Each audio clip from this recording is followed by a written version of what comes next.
ఓం నమో వెంకటేశాయ. శ్రీవారి భక్తుల సౌకర్యార్థం తిరుపతిలో ఈ 3 ప్రధాన కేంద్రాలలో శ్రీవారి భక్తులకు ఉచిత దర్శనం టోకన్లు అనగా ఎస్ఎస్టి టోకన్స్ అందుబాటులో ఉంచింది.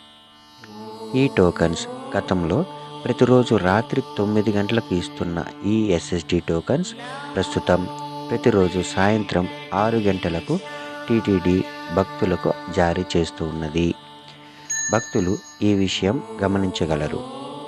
బస్టాండ్కి దగ్గరలో శ్రీనివాసం కాంప్లెక్స్, రైల్వే స్టేషన్ సమీపంలోని విష్ణు నివాసం కాంప్లెక్స్ మరియు అలిపిరి భూదేవి కాంప్లెక్స్లో ప్రస్తుతం ప్రతిరోజు సాయంత్రం 6 గంటలకు ఇస్తారు.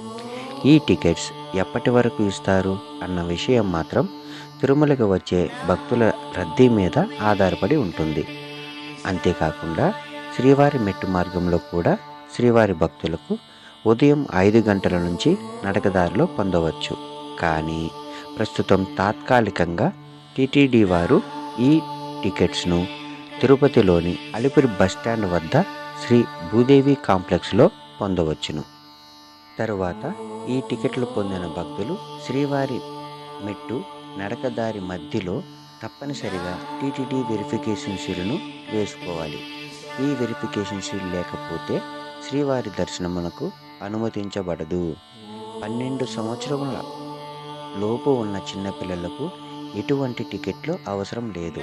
కానీ వయసు నిర్ధారణ కోసం మాత్రం మీ చిన్నపిల్లల జనన ధృవీకరణ పత్రము లేదా వారి ఆధార్ కార్డును అందుబాటులో ఉంచుకోవాలి. భక్తుల సేవయే శ్రీవారి సేవ. ఇందులో భాగంగా తిరుమల శ్రీవారి సమాచార ప్రసాదాన్ని అందరికీ తెలియజేయడం కూడా శ్రీవారి సేవయే. ఈ సమాచారం ప్రతిరోజు అందరికీ అందేలా ఈ ఛానల్ను సబ్స్క్రైబ్ చేసి మీ ఫ్రెండ్స్ అండ్ ఫ్యామిలీ మెంబర్స్కి షేర్ చేయండి. ఎందుకంటే ఏ రోజు ఎన్ని టికెట్లు ఇస్తారు అనే సమాచారం ప్రతిరోజు మీకు తెలుసుకోవచ్చు. ఆ స్వామివారి దివ్యాశీస్సుల కోసం గోవింద అని కామెంట్ చేయడం మర్చిపోకండి. స్వామివారి దివ్యాశీస్సులు మీపై ఎల్లప్పుడూ ఉండాలని మనస్ఫూర్తిగా కోరుకుంటూ ఓం నమో వెంకటేశాయ.